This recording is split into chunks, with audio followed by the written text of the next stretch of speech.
Praise the Lord. May 30, 2024 Jesus Christ church వారి అనుదిన వాగ్దాన పరిచర్య.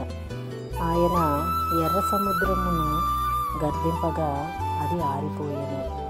కీర్తన గ్రంథము 106 అధ్యాయము 9వ వచనము.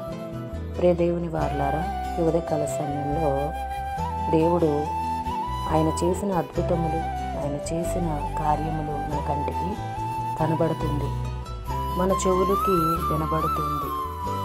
ఏమిటి అంటే, ఆయన ఎర్ర సముద్రంని గద్దింపగా అది ఆరిపోయిందంట. ఆయన నోటి మాటతో సమస్తముని కూడా కలుగజేశాడు దేవుడు. భూమి ఆకాశముని కూడా ఆయన నోటి మాటతో మాత్రమే కలుగజేశాడు. భూమి మీద ఉండే ప్రతి ఒక్కటి కూడా దేవుని నోటి మాటతో కలుగజేసినది. కానీ నిన్ను నన్ను ఆయన ఎంతగా ప్రేమిస్తున్నాడంటే, ఆయన స్వరస్థాలతో నిన్ను నన్ను ఆయన కలుగజేశాడు. నిన్ను నన్ను జిగట మట్టితో మనల్ని తయారు చేసి ఆయన రూపాన్ని మనకిచ్చి, మనకి ఆయన ఆయువుని పెట్టి మనల్ని తయారు చేసి ఉన్నాడు. కానీ మనము ఆయన అద్భుతముని, ఆయన కార్యముని పొందుకొని ఆయన్ని విడిచిపెడుతున్నాము.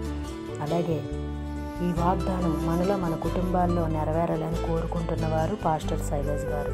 అందరికీ praise the Lord. God bless you. Amen.